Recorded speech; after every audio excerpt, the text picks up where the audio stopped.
Jangan macam-macam dengan orang Minang. Kemana bumi dipijak, di situ awak membuka rumah makan.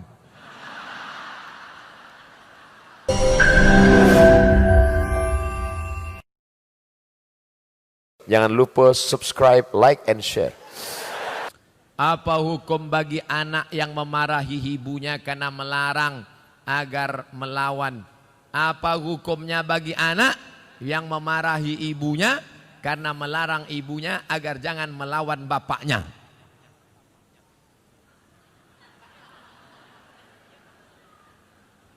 Ibu bapak mesti berpikir baik-baik. Anak tuh ada kan karena hubungan ibu bapak baik dulu kan. Kalau tak baik mana mungkin dia ada. Sekarang setelah dia ada, kenapa dia yang jadi korban?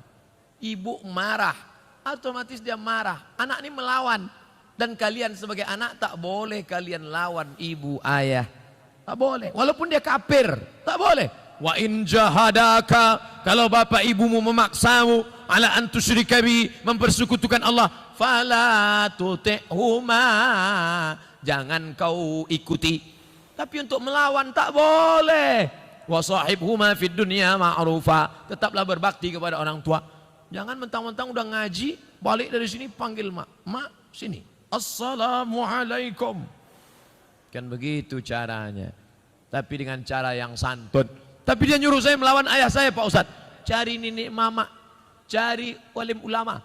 Ibu kamu tuh suka ngajinya sama siapa? Oh, dia sama ngaji sama Ustadz Jel Fatullah. Kasih tahu, Ustadz Jel tolong ceramahi. Ustadz Somad menyabui Ustadz Jel, apa hubungan Ustadz? Itu kakak kelas saya. Kakak kelas saya. Banyak orang yang tersentuh hati mendengar ceramah Ustadz Jel. Oh, dengan Ustadz Jel dia tak mau. Sama siapa? Dia maunya dengan Dr. Eka Putra Wirman. Itu kakak kelas saya juga dulu di Maroko. Dengan Ustadz Eka. Dengan doktor, Pak Rektor Win. Oh, maunya dengan Ustadz Fulan. Dia dengan Ustadz tak mau. Maunya dengan nenek mama. Dengan tokoh adat. Dengan tokoh masyarakat. Pokoknya cakap siapa yang dia dengar. Insya Allah. Begitu. Bukan kita yang melawan. Karena melawan orang tua ini luar biasa. Mudah-mudahan kita termasuk anak-anak yang berbakti pada orang tua, insya Allah.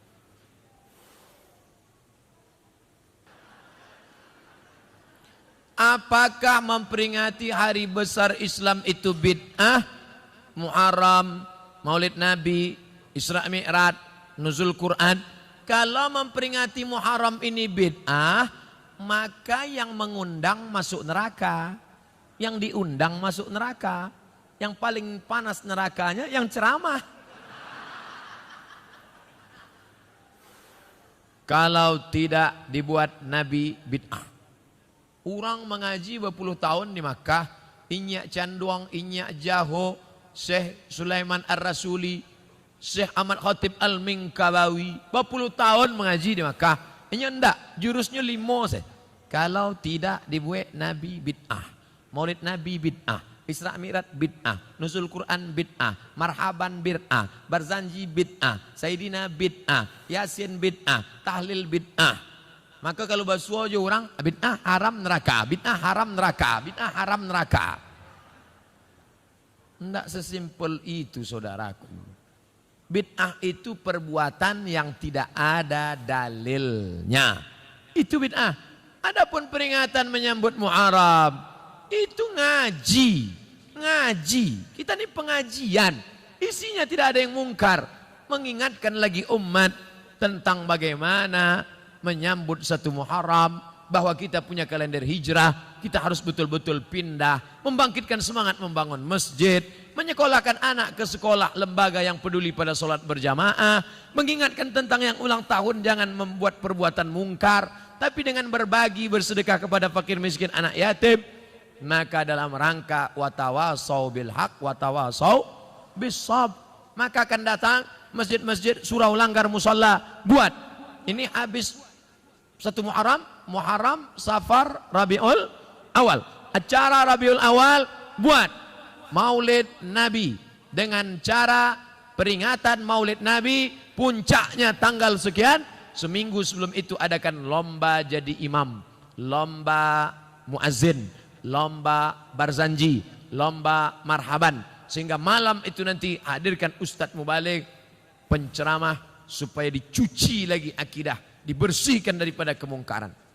Bagaimana pengertian bid'ah itu Pak Ustadz?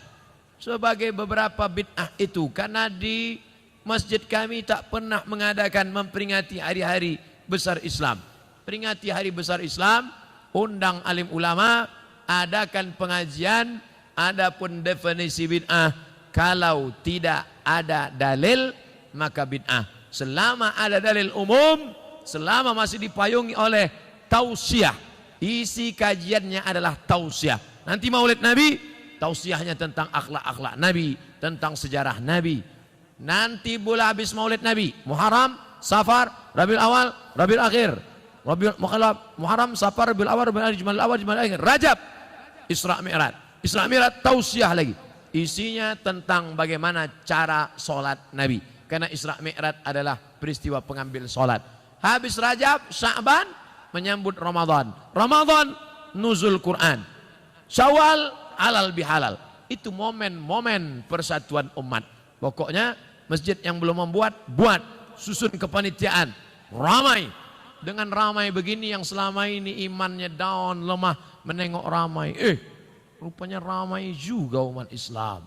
Ternyata sholat subuh aja yang sunyi. Kalau tablik akbar ramai juga. Itu makanya Idul Adha itu disuruh istri ikut menengok pemotongan, anak gadis dibawa. Untuk apa? Karena ada orang menengok orang ramai, bangkit semangatnya, hidup jiwanya. Makanya Idul Adha suruh anak istri ikut datang memotong, menengok pemotongan. Orang Islam ternyata ramai juga kalau bagi-bagi daging kambing. Untuk apa itu? Show menunjukkan force, kekuatan. Orang luar melihat kita. Ini kalau video ini di-share, tunjukkan bagaimana yang di luar sana menonton lewat layar, share ke seluruh Indonesia, share ke seluruh dunia. Orang berpikir dua kali, jangan usir Ustadz Somad. Itu datang nanti pasukannya dari bumi Minangkabau. Jangan macam-macam dengan orang Minang. Kemana bumi dipijak, di situ awak membuka rumah makan.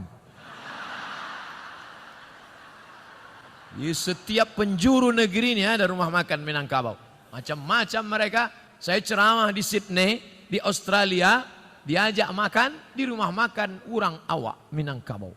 Gebu Minang di Sydney. Duduk saya. Ustaz Somad, senyum-senyum. Ya, ambolah lama di Australia. Labara tahun Pak, 35 tahun di Siko Ustaz. Orang kita di mana-mana ada berada. Oleh sebab itu maka ini adalah syiar kekuatan. Bangkitkan semangat. Saya sudah ceramah 1 jam 30 menit, 90 menit. Anak-anak muda dari tadi tetap tegak berdiri. Bayangkan itu. Pahalanya mudah-mudahan berlipat ganda insyaallah. Yang tegak berdiri pahalanya 2 kali lipat daripada yang duduk. Begitu cara menyenangkan hati orang yang berdiri-berdiri. Menurut syariat, wanita hamil di luar nikah tak boleh nikah sampai wanita itu melahirkan. Tapi di saat sekarang banyak wanita hamil di luar nikah langsung dinikahkan. Bagaimana solusinya Pak Ustadz? Baca kitab Al-Fiqhul Islami wa Adillatuh Syekh Wahbah Zuhaili.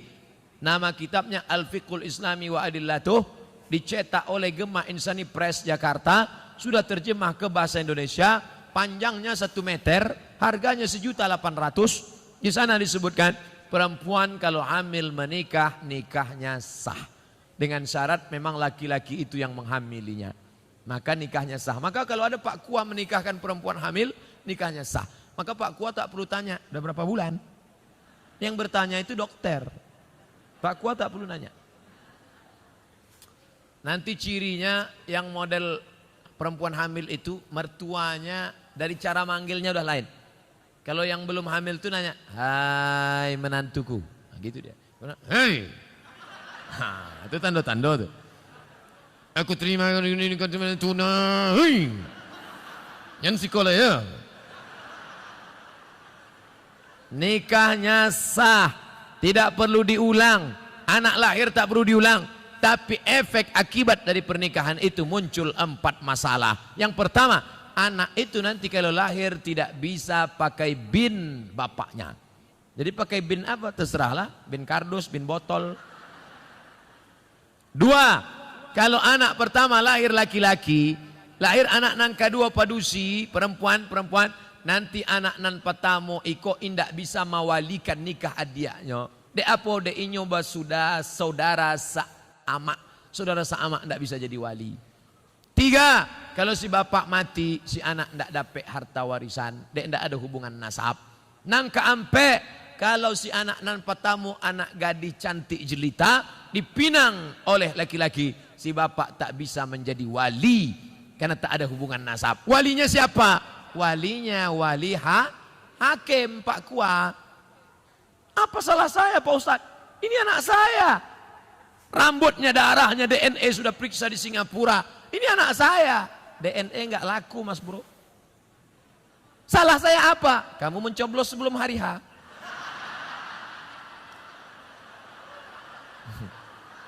Ambo sebenarnya ndak ambo magi tahu salahnya, tapi dia maksa jo.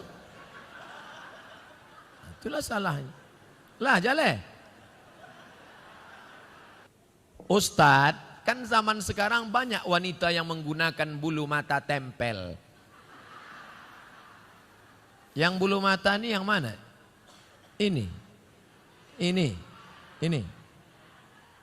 La'anallahul washimat. Allah melaknat tukang buat tato. Wal mutashimat, minta buatkan tato. Wal mutanammisat, mencabut, mencukur, merubah. Wal mutafallijat, mengotak-atik gigi. Kalau giginya memang tak layak, boleh. Ada, kalau senyum dia 3 hari kita tak bisa tidur. Itu boleh, dia bawa ke dentis, boleh. Tapi yang sudah layak, banyak sekarang orang sudah layak, bagus, di otak-atik. Dipakai dulu kawat jemuran, sekarang untuk gigi.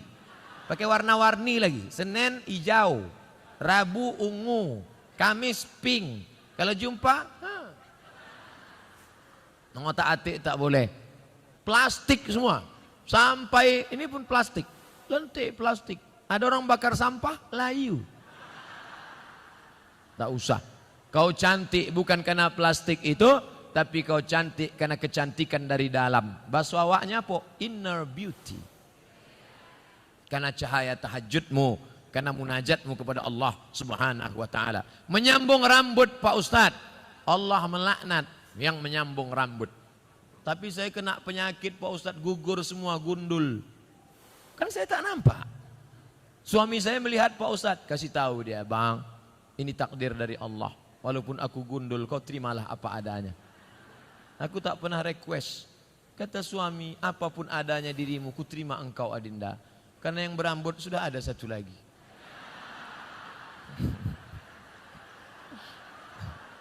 Nggak bergurau jangan berang.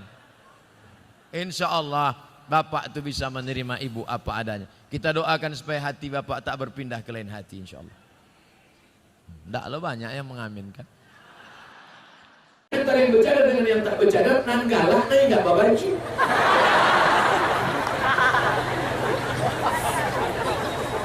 Yang sudah bercadar jangan diejek.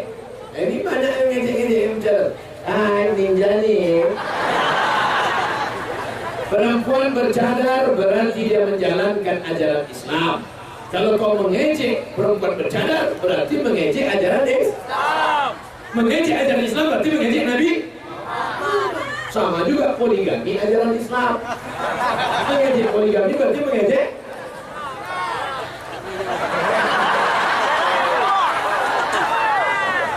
Kalau tak setuju diam saja. Karena beda-beda tipis antara tak setuju dengan takut. Takut. Ikatan suami takut bingung. Bagaimana cara menasihati orang tua agar mau menerima kebenaran tentang agama, namun tetap tidak membuat dia tersinggung? Kalian anak-anak muda yang sudah mengaji, jangan pulang dari sini kalian panggil orang tua kalian ceramah. Apa? Kasih kosan. Assalamualaikum. Hai apa-apa jua amak calon penghuni neraka jahanam.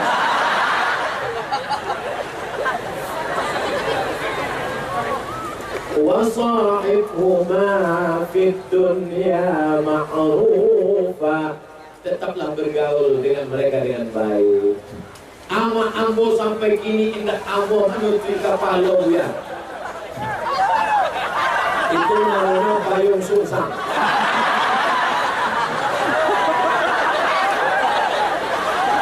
Ustaz Somad, amak ambo sampai kini indah ambo manutui kepalanya. Bukan awak tusuk kepala, ni kepala penghuni neraka. Balikan jilbab dan elok dan rancak. Amak kalau pakai iko rancak. Umur amak ini barama 52. Kalau amak pakai iko baru 25. Begitu. Jadi pakai lemah lembut. Ud'u ila sabili rabbik, ajak mereka ke jalan Allah bil hikmah, dengan kata-kata yang santun. Yang kedua, gunakan lidah orang lain. Di mana bapakmu kerja? Apa ambo sampai kini tak sekolahnya dia? Di mana bapakmu kerja? Inyo karajo di kantor bupati. Lagi tahu ke Pak Bupati?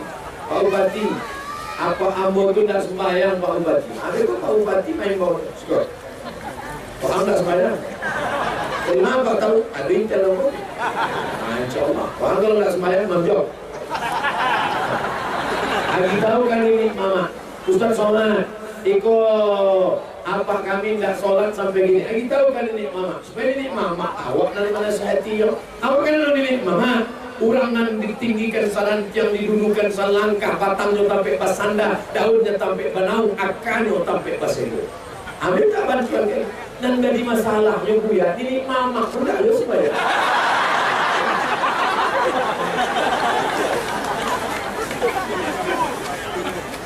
Apa hukumnya lalok di pagi hari setelah matahari terbit? Al-aslu fil asya' al-ibahah. Hukum segala sesuatu boleh. Hukum segala sesuatu bukan haram. Hukum segala sesuatu boleh. Tapi kalau yang menimbulkan mudarat, mudarat yang kareh haram. Mudarat yang tidak berapa kareh makruh. Tidur pagi tidak terlalu kareh. Apa kecek dokter orang nan suko lalok pagi stroke ringan.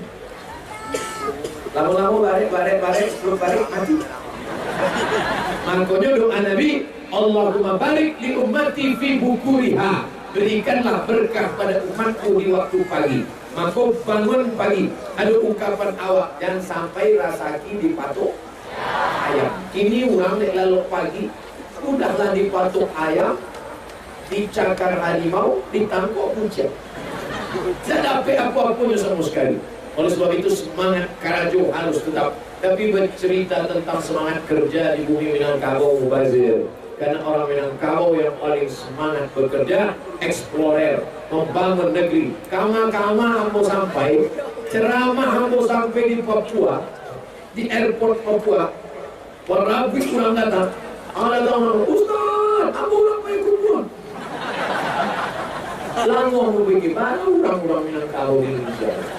Lima-lima sampai, aduh. Ambo tanyo jo ulang di Raja Ampek. Raja Ampek ambo sampai, sudah itu kemudian kami sampai pulau di Fak-Fak, kampungnya Ustaz Fadlan Garamatan. Bapak, ya, ini di Fak-Fak ini ada orang Sumatera di sini. Oh, yang banyak orang Jawa Ustaz, sama orang Makassar. Orang Sumatera kelihatannya hampir tidak ada. Orang kampung Ustaz Somad Riau hampir tidak ada. Dalam hati yang orang Minang, aku tanya sekali. Orang Minang? Oh, kalau orang Minang banyak. Tadi Bapak bilang orang Sumatera tidak ada. Orang Minang tidak usah dihitung lagi di mana-mana. Itu di Fak-Fak. Istri saya anak tunggal. Alhamdulillah. Itu nama saya cari. Anak tunggal, sawitnya luas, rumahnya gadang, apanya sakit jantung.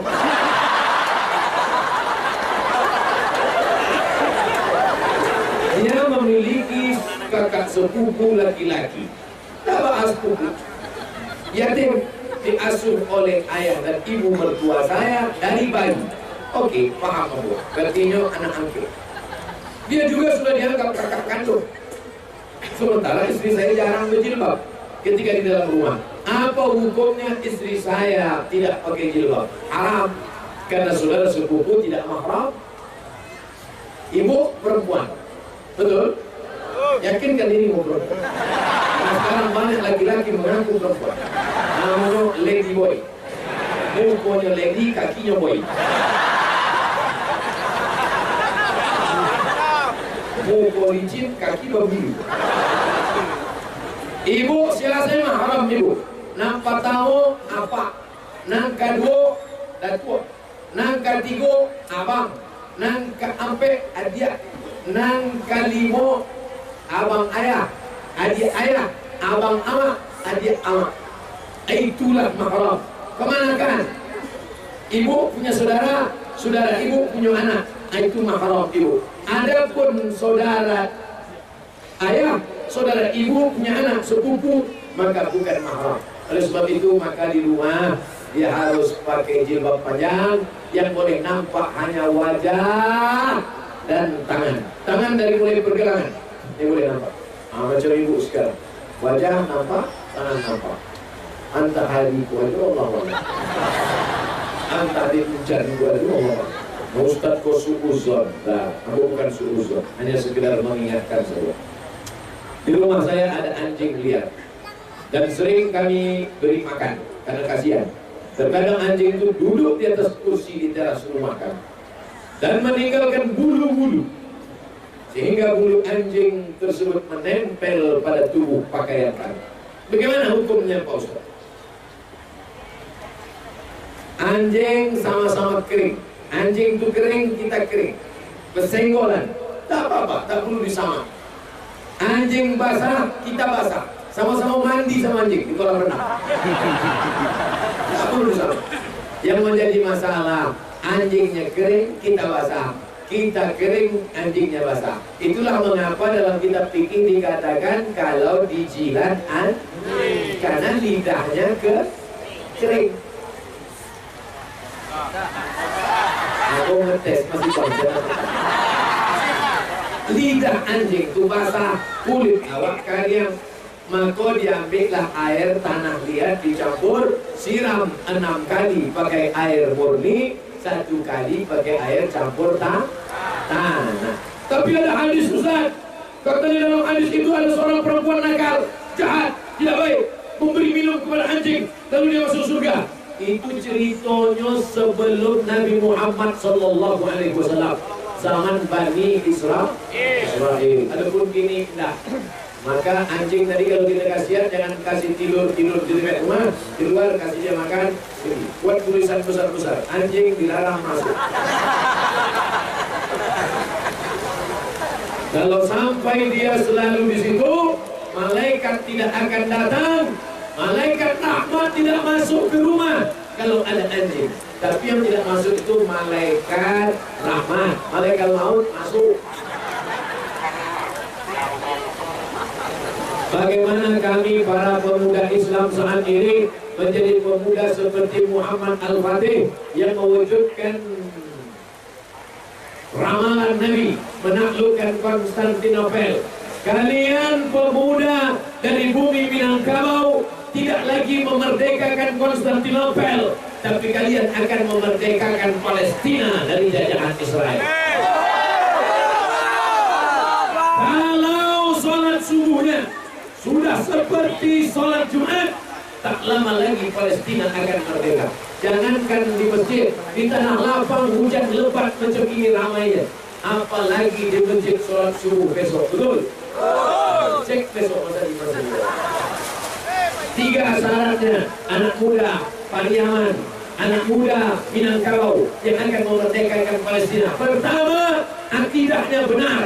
Yang kedua, ibadahnya baik. Yang ketiga, akhlakul karimah. Pertama, akidah benar. Kedua, ibadah baik. Ketiga, akhlakul karimah. Kalau tiga-tiga itu ada, insya Allah mereka akan menjadi Muhammad Al-Fatih. Muhammad Al-Fatih generasi milenial.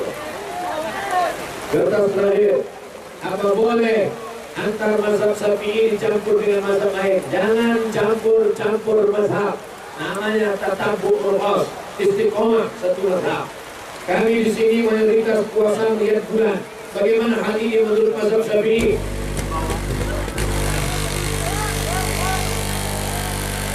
Mekah Madinah sampai hari ini menengok anak bulan.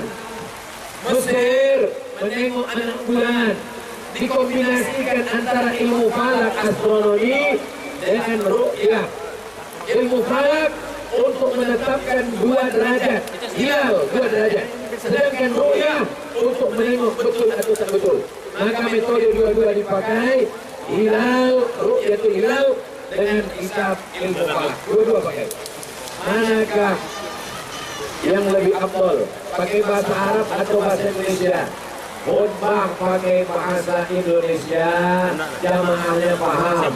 Kalau ada masjid yang tidak pakai bahasa Indonesia, karena dia menganggap khutbah itu 2 rakaat yang tidak boleh pakai bahasa Indonesia, tapi sebelum sholatnya ada tausiah. Sebelum sholat Jumat, tausiah dulu untuk menggantikan khutbah karena tak boleh pakai bahasa Indonesia. Nanti waktu khutbahnya pendek saja 5 rukun. Alhamdulillah wassalatu wassalamu ala Rasulillah. Ya ayyuhalladzina amanu taqullaha usikum wa nafsi bittaqwallah. Allahumma fil muslimina wal muslimat. Khutbahnya pendek, pakai bahasa Arab karena pengganti 2 rakaat, tidak pakai bahasa Indonesia, tapi sebelum sholat sudah ada tausiah singkat. Bagi yang pakai mazhab tidak mau pakai bahasa Indonesia dalam khutbah. Ustaz Somad pakai yang mana? Di khutbah pertama saya pakai bahasa Indonesia, khutbah kedua saya tak pakai bahasa Indonesia. Di mana-mana khutbah saya, dengarkan rekaman khutbah saya. Khutbah pertama bahasa Indonesia, khutbah kedua 5 rukun saya ulang balik, tidak pakai bahasa Indonesia, semuanya pakai bahasa Arab. Saya pakai jalan tengah. Ini tentang masalah khutbah. Apa boleh tidur setelah sholat? Apa boleh tidur setelah sholat subuh? Sebab di negeri kami musim hujan Ustaz, dingin. Sholat jam 5, setengah 6 sampai 7 masih gelap dan dingin. Lalok di rumah awak apalah salahnya? Misalnya lalok di rumah orang saya lah. Tapi nan saya elok-eloknya, nan diajarkan Nabi, selesai sholat subuh berzikir, berdoa, baca Quran sampai terbit matahari. Jam bara kini maghrib 6:15. Maka awak di masjid berzikir sampai jam 6:15. Mudah caranya. Beko kalau maghribnya 6:30, maka di masjid juga sampai jam 6:30. Kalau maghribnya kini jam 6:15, maka di masjid subuh sampai jam 6:15 salat isyraq. Habis duduk di masjid berzikir, baca Quran, berdoa, berzikir, baca Quran, berdoa. Tasbih 1000, alhamdulillah 1000, Allahu akbar 1000, istighfar 1000, salawat 1000, baca Quran, baca Yasin. 6:15 usolli sunnatal isyraq rakaat ini lillahi ta'ala, baru pulang ke rumah. Itu yang paling rancak. Tapi kalau ada orang habis sholat subuh laloknya, enggak ba'a. Cuma kecek beberapa dokter, kalau terlalu sering tidur setelah subuh nanti terkena stroke ringan. Keceknya, stroke ringan. Nauzubillah. Bagaimana cara mengatasi rasa marah yang terlalu tinggi, Pak Ustadz? Kalau marah sedang berdiri, duduk. Kalau marah sedang duduk, baring. Marah itu gejolak api neraka, padamkan dengan air wudu, siram dengan air wudu. Sudah wudu ndak jauh padam, mandi. Mandi awak. Ndak jauh padam, masuk ke lawi. Insya Allah bukan cuma marahnya hilang, urangnya hilang sekalian.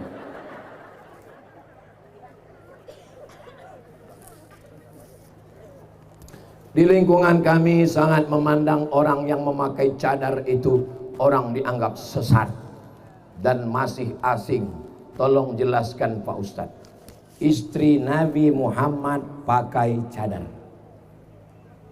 Jadi kalau ada orang mengatakan orang pakai cadar sesat, berarti istri Nabi Muhammad ndak ambomnya begitu.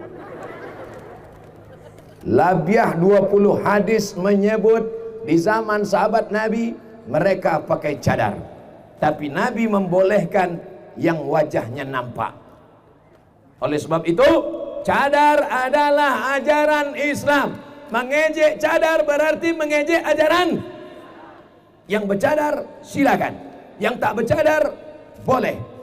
Yang bercadar jangan ejek yang tak bercadar. Yang tak bercadar jangan ejek yang bercadar. Sebab kalau yang bercadar mengejek yang tak bercadar, yang tak bercadar mengejek yang bercadar, yang nan galak nan indak bakain. Oleh sebab itu jangan ejek orang bercadar. Ini kalau laki-laki pun banyak juga ejek orang bercadar. Hai ninja. Kenapa melihat orang bercadar kau risau? Kenapa melihat orang bercadar awak angin? Kalau ada orang menengok orang bercadar risau, tapi menengok orang pakai rok pendek diam, itu berarti hantu setan.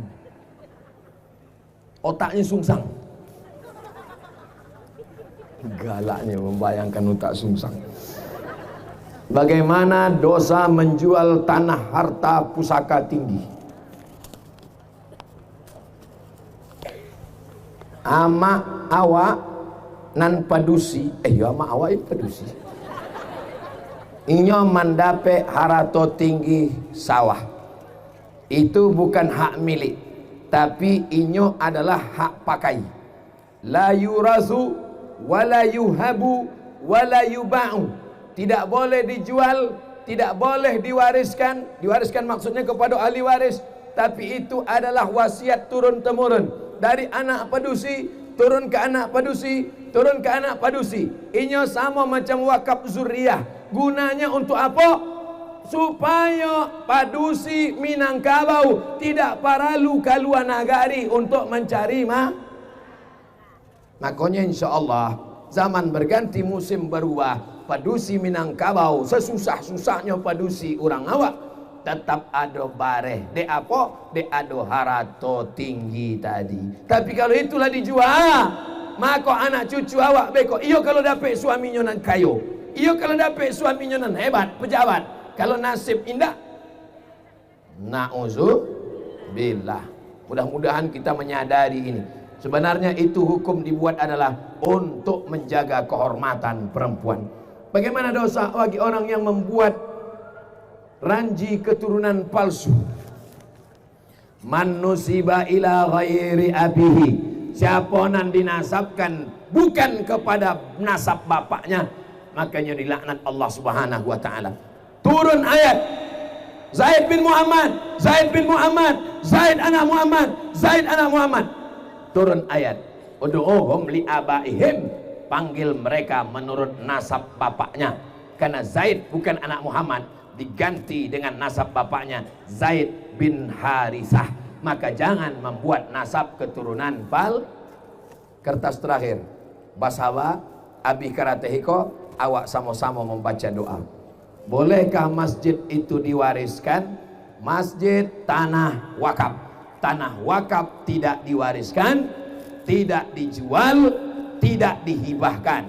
La yurasu, tak diwariskan. Wala yuhabu, tidak boleh dihibahkan. Wala yuba'u, tidak boleh dijual. Wahai bapak ketua masjid, urus akte tanah masjid ke BPN, Badan Pertanahan Nasional. Nanti di Badan Pertanahan Nasional ada pemilik nazir masjid. Kalau tidak, nanti tanah itu akan dituntut oleh ahli-ahli waris. Alhamdulillah itu sudah diatur oleh Negara Kesatuan Republik Indonesia. Amin ya rabbal alamin. Ala hazihin niyah al-Fatihah. A'udzubillahi minasyaitonir rajim. Bismillahirrahmanirrahim. Alhamdulillahi rabbil alamin. Arrahmanir rahim. Maliki yaumiddin. Iyyaka na'budu wa iyyaka nasta'in. Ihdinas siratal mustaqim. Siratal ladzina an'amta 'alaihim ghairil maghdubi 'alaihim waladdallin.